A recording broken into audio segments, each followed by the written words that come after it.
आप तक टाइम्स में आप सबका स्वागत है। मैं मोहम्मद अली।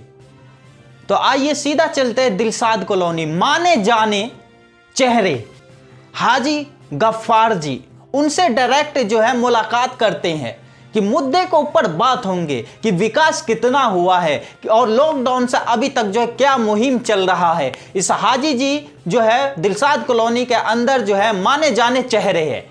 इनसे ये भी बात किया जाएगा कि इनका एक ग्रुप चल रहा है, वो ग्रुप जो चल रहा है वो कमेटी के ऊपर चल रहा है। क्या है कमेटी के ऊपर, क्या है मुद्दे के ऊपर, विकास कितना हुआ है, किसकी आने वाली है सरकार, आने वाली 10 तारीख को आएगी किसकी सरकार, बीजेपी की आएगी या कांग्रेस की आएगी या फिर समाजवादी की पार्टी आएगी, किसकी आएगी, वो उन चीज के मुद्दों पर जो है बात करेंगे हम हाजी गफ्फार जी से। आइए चलते हैं, हम सीधा बात करते हैं हाजी गफ्फार जी से लाइव। धन्यवाद। चारों ओर एक तरह से सांप्रदायिक मामले बन रहे हैं, लोग कहीं ना कहीं कट्टरवाद सोच की ओर बढ़ रहे हैं, कोई ओवैसी को रिप्रेजेंट कर रहे हैं तो कोई विभिन्न संस्थाओं में जुड़े हुए हैं। लेकिन देखा जा रहा है कि जिस तरह दिलशाद कॉलोनी के अंदर हिंदू मुस्लिम भाईचारे की एकता की जो मिसाल कायम हो रही है, उसके पीछे का राज क्या है? देखिए, ऐसा है कि मुझे इस क्षेत्र के अंदर आज 40 साल हो गए हैं जी समथिंग।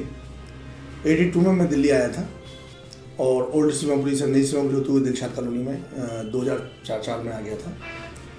यहाँ आकर पुरानी सीमापुरी से लेके और आपका सही नगर, शालीमार गार्डन, गरिमा गार्डन, परसोंडा जी, ये जितना भी क्षेत्र आप देख रहे हैं, हमने यहाँ एक माहौल ये बनाया कि दिलों के अंदर मोहब्बत पैदा हो जी, और इंसान इंसान के काम आए। हम एक दूसरे की इज्जत करें, एक दूसरे की इज्जत को समझें और एक दूसरे के दुख दर्द को समझें और इंसानियत को जिंदा रखें। हमने इस तरह के माहौल को शुरू से बनाया आज तक, और हम उसके बाद कॉलोनी में 2004 से लेकर आज तक भी हमारा ये मसला है कि पार्टियां कुछ भी कहें, सियासी लोग कुछ भी कहें, हमें उस पर ना तो गौर करना है ना उस पर अमल करना है, बल्कि हमें एक इंसानियत को जिंदा रखना है। हिंदू मुस्लिम सिख ईसाई भाईचारे का जो मामला है, इसको हमें कायम रखना है।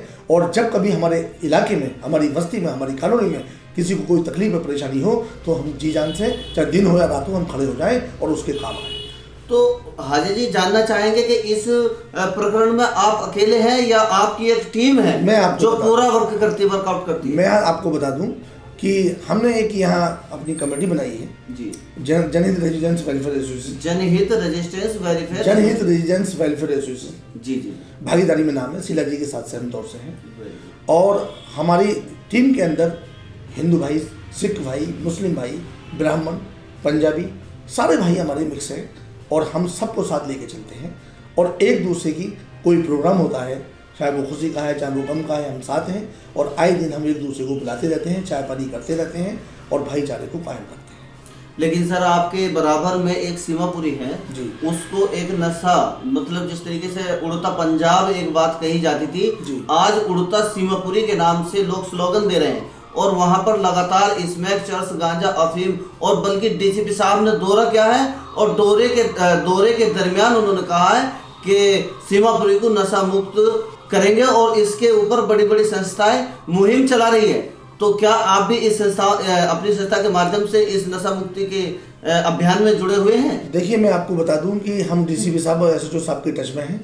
30 आदमी की हमारी टीम है जो बराबर लगी हुई है और पुलिस को साथ लेकर पूरे इलाके में ये दौरा कर रही है कि यहाँ नशे का कारोबार ना हो और लोग यहाँ नशा ना करें।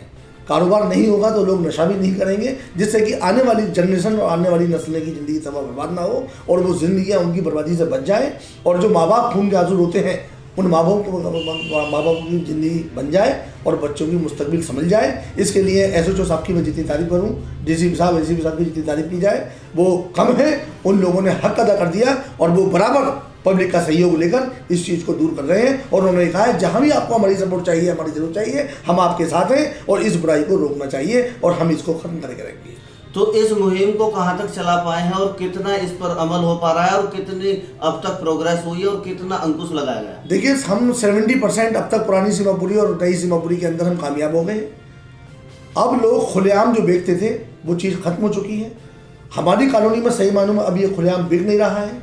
कुछ लोग पीने वाले कहीं से ला रहे हों तो उसको हम कहते नहीं है, क्योंकि किसी बुराई में, बुरे काम में तो वक्त लगता है उसे तैयार होने में, चालू होने में, लेकिन उसको खत्म करने में वक्त लगता है। तो थोड़ा सा वक्त लगेगा और ये बुराई नई सीमापुरी और पुरानी सीमापुरी से बिल्कुल मिट जाएगी। इसके लिए हम लोगों ने कमर कस ली है और हम लोग अपनी जान पर खेलकर बराबर पुलिस के सहयोग से इस काम को कर रहे हैं। अच्छा सर, जैसे कि आपने अपनी संस्था के बारे में बताया, तो आपकी संस्थाएं इस नशा मुक्ति अभियान के अलावा किन किन और बिंदुओं पर केंद्रित होकर कार्य कर रही है? बहुत अच्छी बात कही आपने। देखिए, मैं आपको बता दूं, कोरोना काल जब आया था तो उसमें हमने इसी अपने संस्था के मध्य से हमने, हमारे पास एक एम्बुलेंस भी है और उसके अंदर हमने जो बॉडियों को लोग घर के गार्जियंस हाथ नहीं लगा रहे थे, उन बॉडियों को हॉस्पिटल से ले जाकर हमने शमशान घाट तक पहुंचाया और अपने हाथ से ऐसे भी नौबत आई कि जो लावारिस बॉडी थी उनका हमने अपना दाहिन संस्कार अपने हाथ से क्रियाक्रम किया और उनको हॉस्पिटल से लेके राजघाट तक पहुंचाया और बीमारों को हमने उनके घरों से हॉस्पिटल पहुंचाया बगैर किसी मतलब ये कास्ट, यानी कोई कॉस्ट नहीं, विदाउट कॉस्ट। वेस्टर्न कैंप तक हमने इस काम को अंजाम दिया। जहां ब्लड की जरूरत है उनमें ब्लड दिया। जिन लोगों को मतलब ये कि फाइनेंशियली सपोर्ट थी, गरीब लोग थे, हमने अपने मतलब ये अपनी कमिटीज है उनको डोनेशन जो हमसे होता था हमने वो भी किया। वैक्सीन का भी हमने रजिस्टर कैंप लगवाए, ब्लड के भी हमने कैंप लगवाए और हमने ये काम बराबर सैनिटाइजर हमने बांटे और गरीबों को हमने राशन बांटा और पैकेट बनाकर मास्क हमने बांटे और पैकेट बनाकर राशन के हमने लोगों के घरों पर पहुंचाए। लेकिन सर, दिल्ली सरकार ने भी अपने स्कूलों में राशन बांटा था, अपने स्कूलों में खाना बांटा था और वैक्सीनेशन तो दिल्ली सरकार भी ला रही है, वो भी कर रही है। तो आपके दोनों साझा प्रयास से क्या था, या आपने देखिए, सरकारों का काम है अपने काम को अंजाम देना, उनकी तो ड्यूटी बनती है, उनका तो फर्ज बनता है। लेकिन हमारा जो मकसद था वो इंसानियत को जिंदा रखना, इंसानियत को जिंदा रखना और इंसानियत के नाते आपने इतना कार्य करा जितना आपने गिनाया हमारे चैनल के माध्यम से, तो मैं जानना चाहूंगा और मेरे दर्शक भी जानना चाहेंगे, क्या स्थानीय शासन प्रशासन इस कार्य को करने में विफल था जो आपको आगे आना पड़ा? मैं ये नहीं कहूँगा कि विफल था, मैं ये नहीं कहूँगा विफल था। प्रशासन ने अपने लेवल पर किया, दिल्ली गवर्नमेंट ने जहाँ तक उससे हो सकता है उसने किया, हमने अपने लेवल पर किया जहाँ हम, क्योंकि हर आदमी प्रशासन से हेल्प नहीं ले सकता, वहाँ तक पहुँच भी नहीं पाता है और मिल भी नहीं पाती है, उसके बावजूद भी लोग रह जाते हैं। तो जो लोग हमारी नज़र में आए और जो लोग हमारे टच में आए, हमने उनकी अपनी दिल से इंसानियत के नाते, ना कोई हमने हिंदू धर्म देखा ना मुस्लिम देखा, जो भी हमारे पास आया हमने उसकी सेवा करने। अगर इन सभी आंकड़ों को एक संख्या में जोड़ा जाए तो तकरीबन कितने ऐसे लोग होंगे जिन लोगों की आपने हेल्प की जो उससे? देखिए, अगर आप राशन की बात करते हैं तो तकरीबन हमने 400 लोगों को राशन पहुंचाया, पुरानी सीमापुरी से लेकर शहीद नगर तक और आपका लेप्रोसी कॉम्प्लेक्स नई सीमापुरी तक हमने राशन पहुंचाया। वैक्सीन का काम भी हमने मतलब ये 400-500 लोगों तक मतलब ले जाकर उनको वैक्सीन लगवाई। सैनिटाइजिंग हमने किया और हमने ये मास्क बांटे और तकरीबन हमारे 100 लोगों ने को गालिबन 80 से 100 लोगों को हमने ब्लड देने की कोशिश भी की। चलिए, ब्लड की तो बात ऐसी है कि ये तो एक डोनेशन है, लेकिन बहुत सी चीज ऐसी है जिसमें आपने राशन कहा है और हाँ, मैं आपको बता दूं, तकरीबन 28 से 30 बॉडियों को भी हॉस्पिटल से शमशान घाट पहुंचाया हमारी टीम ने। बहुत अच्छी बात है। जिसमें साजिद खान, मैं आपको बता दूं, रेजिडेंट वेलफेयर सोसाइटी के जनरल सेक्रेटरी साजिद खान साहब, जिन्होंने एम्बुलेंस बना रखी है और जो कि खुद मतलब बीमार हो गए थे और उनको पैरालाइज हो गया था और उसके बाद भी वो बिल्कुल ठीक नहीं हुए थे, उसके बावजूद भी उन्होंने उस काम को अंजाम दिया। बहुत अच्छी बात है। हम अपने चैनल के माध्यम से हमारे दर्शक भी इस बात को जानना चाहेंगे कि एक तरफ तो सेवा भाव है और वहीं दूसरी ओर लोगों को ग्रोसरी मुहैया कराना, उसके लिए राशन की और खाने पीने की व्यवस्था करना। तो सर, कुछ तो ऐसा होता है कि कुछ अपने मतलब डोनेशन फ्री हो जाता है, जैसे कि ब्लड डोनेशन करना हुआ और आपने जिस तरीके से अस्पताल से बॉडीज लाकर उनका अंतिम संस्कार कराया। लेकिन सर, इनके पीछे एक व्यवस्था होती है, वो व्यवस्था होती है फंड। तो सर, इन सब पूरे कार्यों को करने के लिए आपने फंड कहाँ से मुहैया करा? देखिए, हमारे जो लोग हैं 5000, 10,000, 2000 जिसकी जैसी कैपेसिटी है वो लोगों ने हमें दिया। इसके अलावा एक शहीद भगत सिंह दल है जिसका हमारे संटी जी चला रहे हैं, उन्होंने भी हमारा बहुत कोऑपरेट किया। और इसके अलावा कुछ लोग ऐसे हैं जो हमें पर्दे के अंदर रहकर एक इंसानियत के नाते हमारे दोस्त अहबाब, हमारे मतलब कानूनी के लोग हमारी हेल्प करते हैं। तो सर, कौन सी तारीख को आपकी जो संस्था है उसका जो ऑडिट होता है, जिसमें आपने बोला 2-3 हज़ार रुपए, ऑब्वियसली आप उनकी पर्ची भी काटते होंगे क्योंकि ये तो केंद्रित ही होता है एक तरीके से, तो उसका जो मतलब ऑडिट कौन सी तारीख को होता है? देखिए, इसका एंड तो मार्च में होता है, मार्च में होता है और महीने में एक मीटिंग हमारी कमेटी की बॉडी की होती है और सारा हमारा काम अपने तरीके से सिस्टम के तरीके जो होना चाहिए वो होता है। तो सर, आप इतनी मेहनत कर रहे हैं, लोगों की इतनी सेवा कर रहे हैं और फंड भी अरेंज कर रहे हैं, तो क्या ऐसा लगता है कि कहीं ना कहीं कुछ ऐसी कमियां रह गई हैं कि यदि फंड और दिया जाए या सरकार आपको अपने साथ जोड़कर कार्य करे तो उसको और भी अच्छा किया जा सकता है, क्या ऐसा कुछ मानना है? बहुत अच्छा आपने सवाल किया।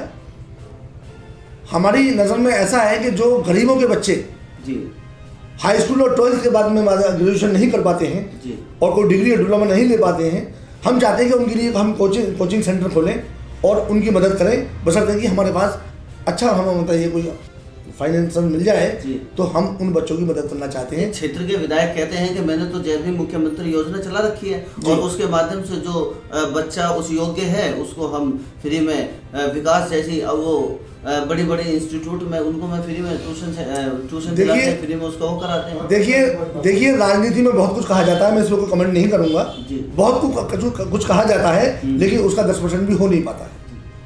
कुछ बच्चे ऐसे हैं जो हमारी नज़र में है और वहाँ तक उनको कुछ नहीं मिला, वो धक्के खा के चले आए, उन बच्चों की हम हेल्प करना चाहते हैं। हाजी जी, ये तो रही संस्था की बात, सेवा भाव की बात। अब थोड़ी सी पॉलिटिक्स की बात करें। हाँ, बताइए। तो पॉलिटिक्स में जानना चाहेंगे कि उत्तर प्रदेश में एक बहुत बड़ा घमासान छिड़ा हुआ है, बहुत बड़ा युद्ध चल रहा है एक तरीके से देखा जाए राजनीति में जी।